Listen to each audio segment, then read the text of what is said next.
Chapter 1. Character Options. When you create a character for a campaign or an adventure set in Willed Space or the Astral Sea, you can choose from any of the options that the D&D game provides, including those described in this chapter.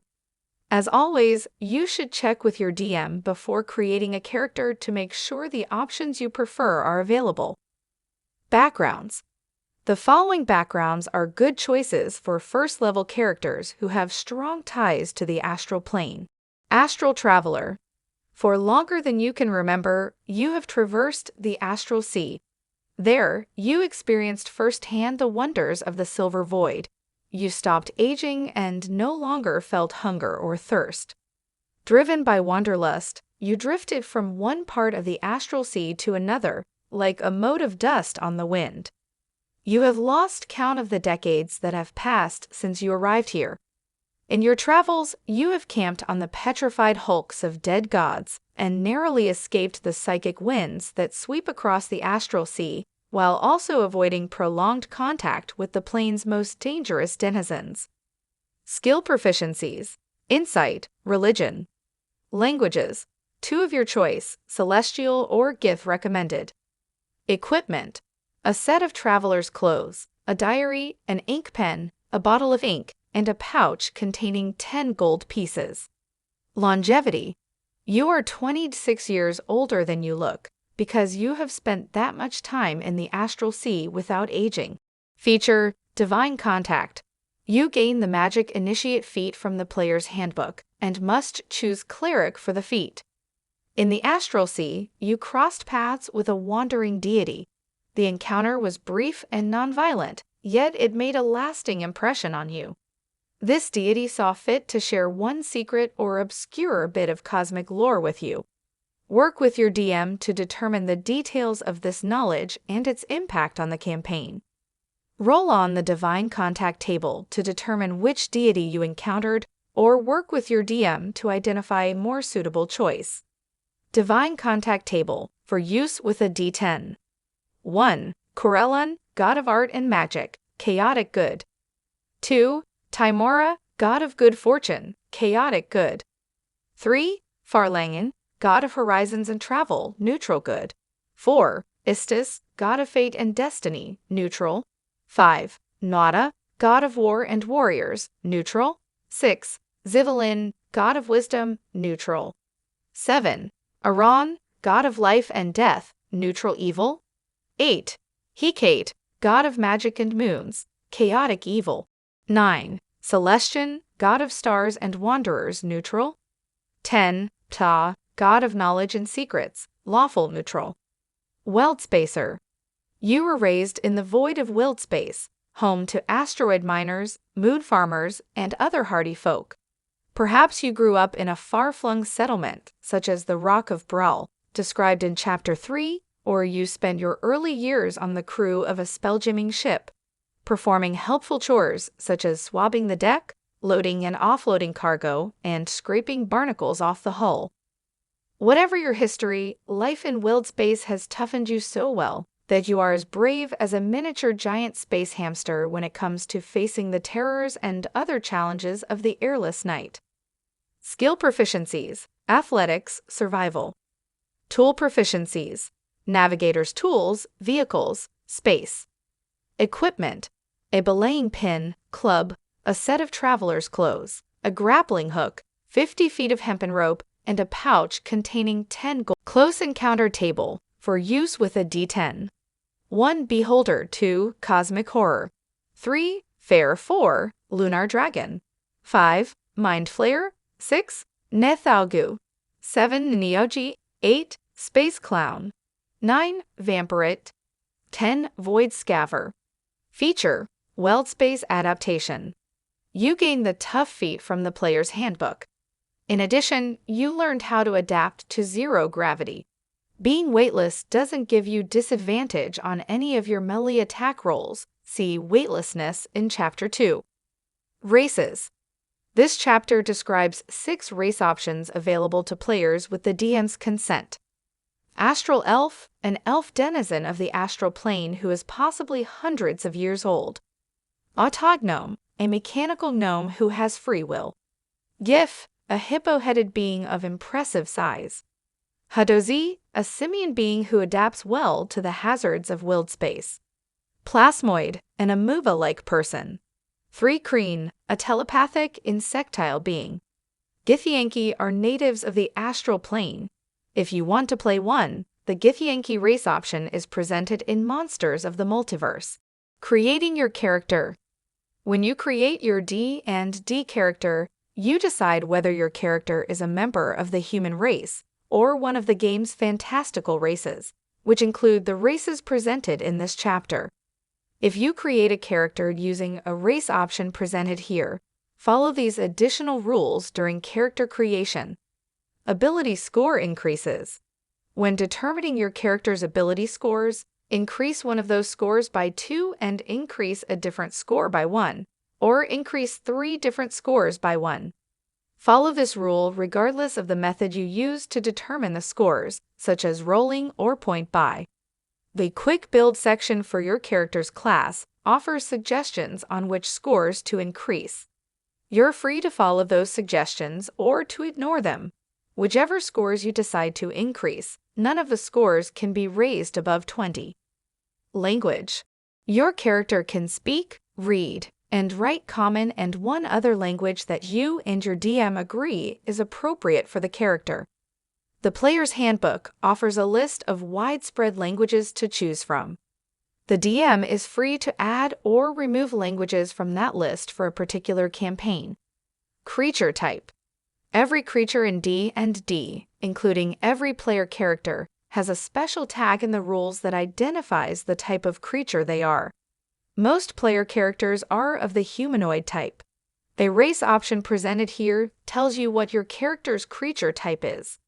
Here's a list of the game's creature types in alphabetical order: aberration, beast, celestial, construct, dragon, elemental, fae, fiend, giant, humanoid, monstrosity, ooze, plant, undead.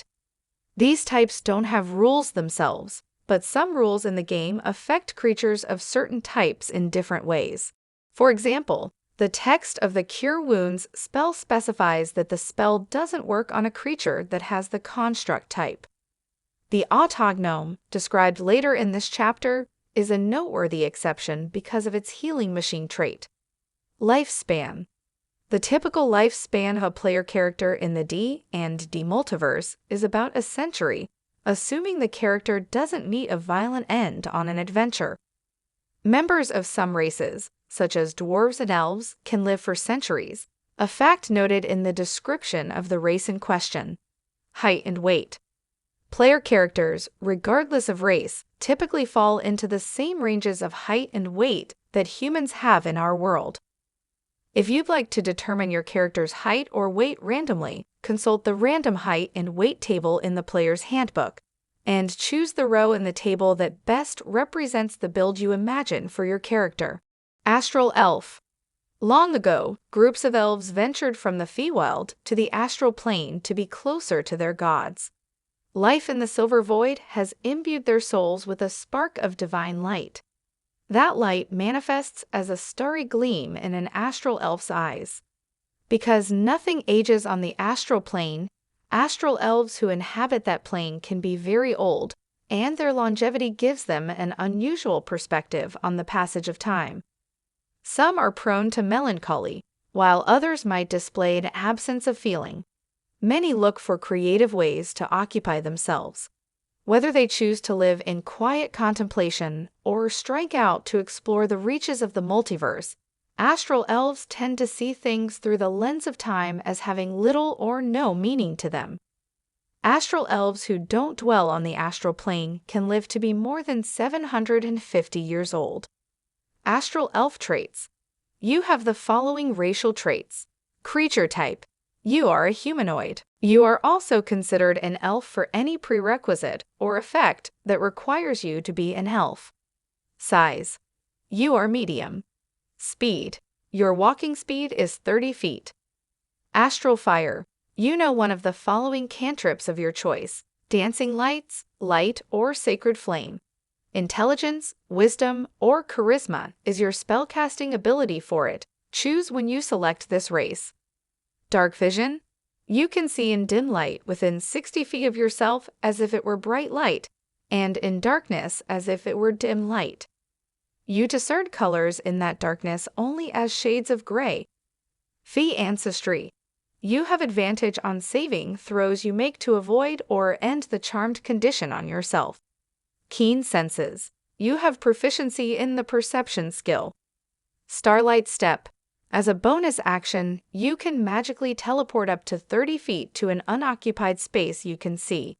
You can use this trait a number of times equal to your proficiency bonus, and you regain all expended uses when you finish a long rest. Astral trance. You don't need to sleep, and magic can't put you to sleep. You can finish a long rest in 4 hours if you spend those hours in a trance-like meditation, during which you remain conscious.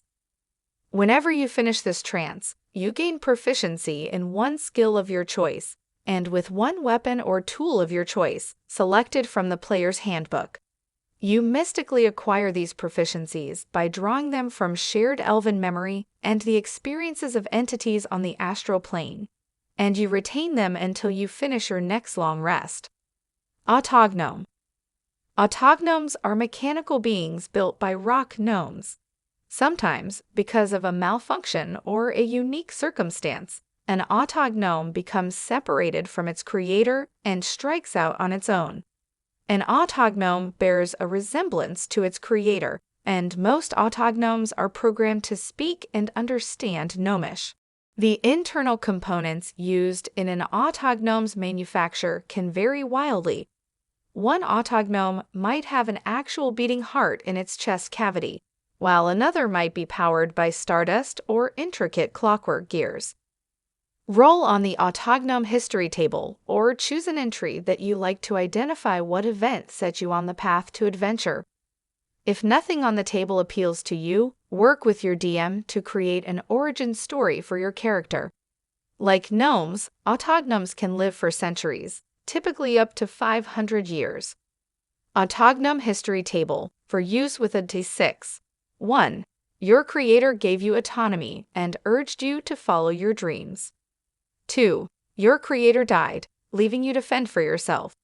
3. A glitch caused you to forget your original programming. You don't remember who made you or where you came from.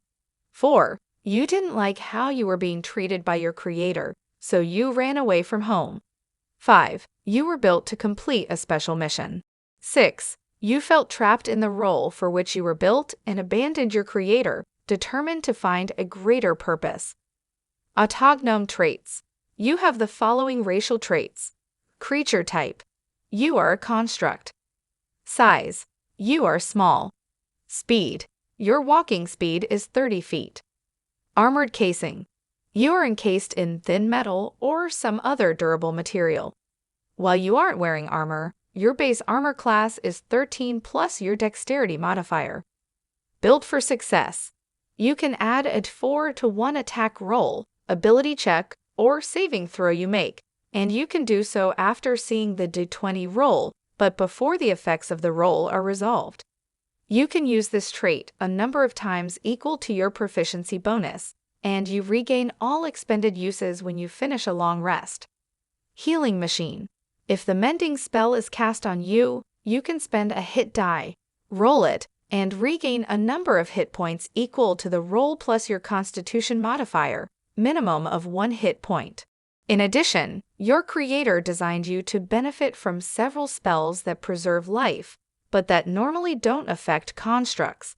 Cure Wounds, Healing Word, Mass Cure Wounds, Mass Healing Word, and Spare the Dying. Mechanical nature. You have resistance to poison damage and immunity to disease, and you have advantage on saving throws against being paralyzed or poisoned. You don't need to eat, drink, or breathe. Sentry's rest. When you take a long rest, you spend at least 6 hours in an active, motionless state instead of sleeping. In this state, you appear inert, but you remain conscious. Specialized design. You gain 2 tool proficiencies of your choice, selected from the player's handbook. GIF. GIF are tall, broad-shouldered folk with hippo-like features. Some have smooth skin, while others have short bristles on their faces and the tops of their heads. As beings of impressive size and unforgettable appearance, GIF are noticed wherever they go. Most GIF believe they originated on one world, but their home world is now the stuff of legend, because no living GIF has seen it or knows where it is. The divine beings who created GIF have likewise been forgotten. Their titanic petrified bodies drift on the astral sea, isolated and unrecognizable in their current forms. Although they don't realize it, GIF are drawn to the astral plane because, on a deep psychic level, they remain connected to their creator gods, who have just enough divine spark left in them to imbue GIF with sparks of their own, which GIF have learned to channel through their weapons. Most GIF have no idea where this so-called astral spark comes from, but they feel its presence most strongly when they are in willed space or the astral sea. GIF are split into two camps concerning how their name is pronounced. Half of them say it with a hard G, half with a soft G. Disagreements over the correct pronunciation often blossom into hard feelings, loud arguments, and head-butting contests, but they rarely escalate beyond that. GIF traits. You have the following racial traits. Creature type. You are a humanoid. Size. You are medium. Speed. Your walking speed is 30 feet, and you have a swimming speed equal to your walking speed. Astral spark. Your psychic connection to the astral plane enables you to mystically access a spark of divine power, which you can channel through your weapons. When you hit a target with a simple or martial weapon, you can cause the target to take extra force damage equal to your proficiency bonus. You can use this trait a number of times equal to your proficiency bonus, but you can use it no more than once per turn. You regain all expended uses when you finish a long rest. Firearms mastery. You have a mystical connection to firearms that traces back to the gods of the GIF, who delighted in such weapons. You have proficiency with all firearms and ignore the loading property of any firearm. In addition, attacking at long range with a firearm doesn't impose disadvantage on your attack roll. Hippo build. You have advantage on strength-based ability checks and strength saving throws. In addition, you count as one size larger when determining your carrying capacity and the weight you can push, drag, or lift. Hadozi. The first Hadozis were timid mammals no bigger than house cats. Hunted by larger natural predators, the Hadozis took to the trees and evolved wing-like flaps that enabled them to glide from branch to branch. Several hundred years ago, a wizard visited Yazur, the Hadozi homeworld, with a small fleet of spell-giving ships.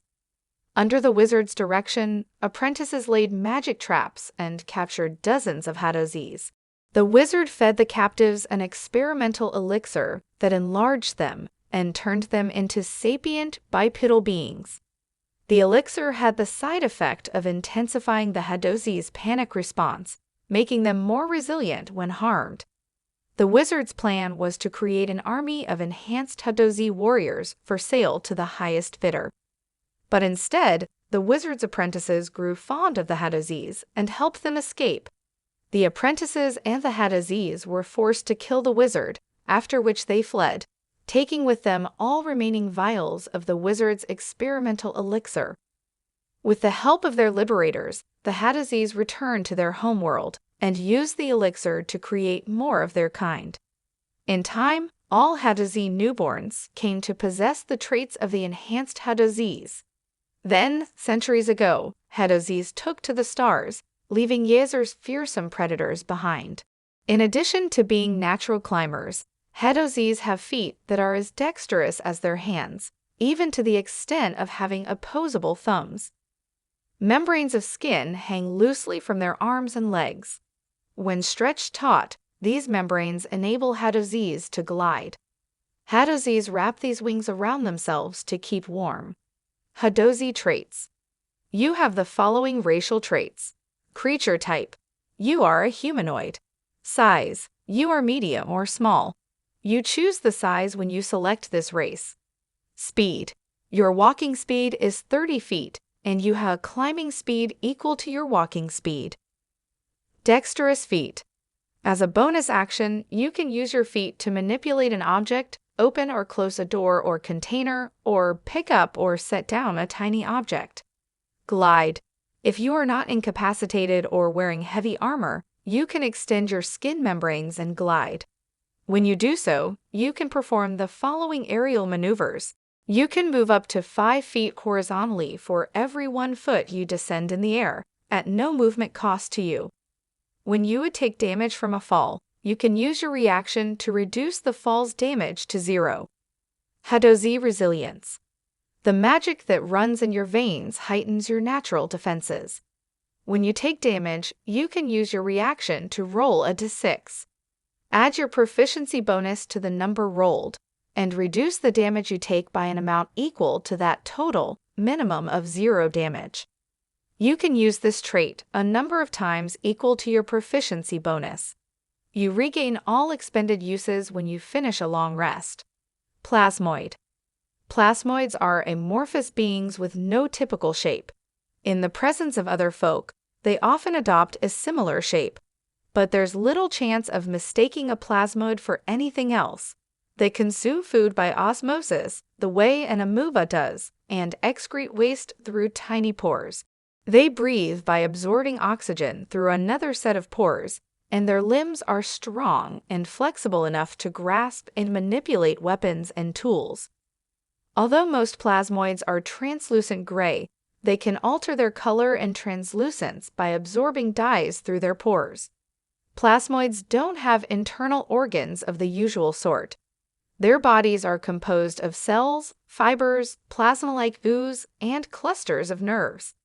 These nerves enable a plasmoid to detect light, heat, texture, sound, pain, and vibrations.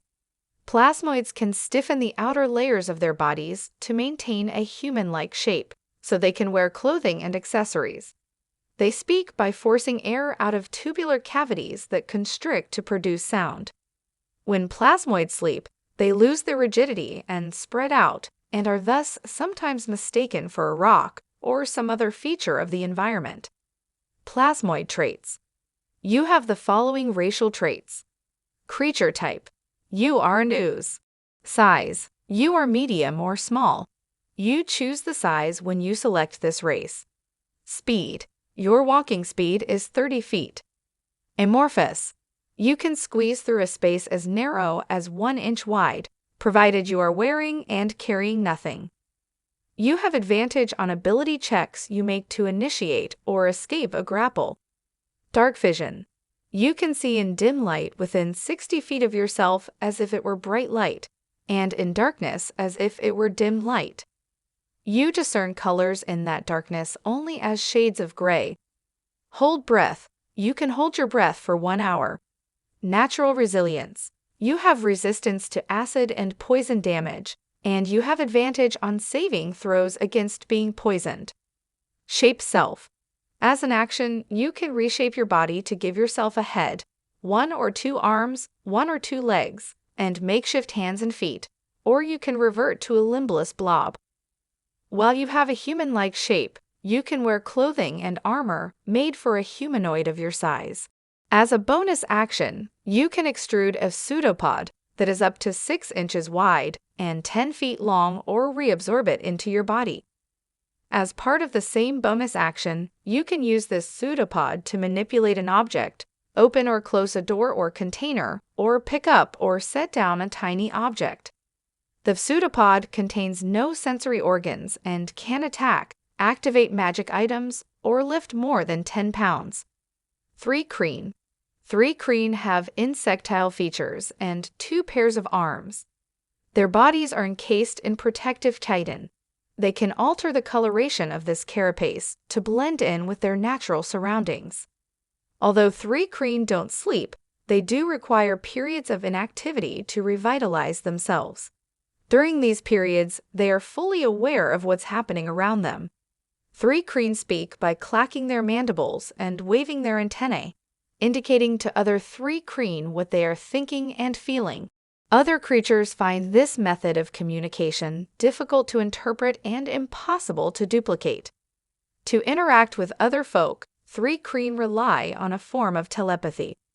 3 Kreen traits. You have the following racial traits. Creature type. You are a monstrosity. Size. You are medium or small. You choose the size when you select this race. Speed. Your walking speed is 30 feet. Chameleon carapace. While you aren't wearing armor, your carapace gives you a base armor class of 13 plus your dexterity modifier. As an action, you can change the color of your carapace to match the color and texture of your surroundings, giving you advantage on dexterity, stealth, checks made to hide in those surroundings. Dark vision. You can see in dim light within 60 feet of yourself as if it were bright light, and in darkness as if it were dim light. You discern colors in that darkness only as shades of gray. Secondary arms. You have 2 slightly smaller secondary arms below your primary pair of arms. The secondary arms can manipulate an object, open or close a door or container, pick up or set down a tiny object, or wield a weapon that has the light property. Sleepless. You do not require sleep and can remain conscious during a long rest, though you must still refrain from strenuous activity to gain the benefit of the rest. 3 Kreen telepathy. Without the assistance of magic, you can't speak the non-3 Kreen languages you know. Instead, you use telepathy to convey your thoughts. You have the magical ability to transmit your thoughts mentally to willing creatures you can see within 120 feet of yourself. A contacted creature doesn't need to share a language with you to understand your thoughts, but it must be able to understand at least one language. Your telepathic link to a creature is broken if you and the creature move more than 120 feet apart, if either of you is incapacitated, or if either of you mentally breaks the contact. No action required.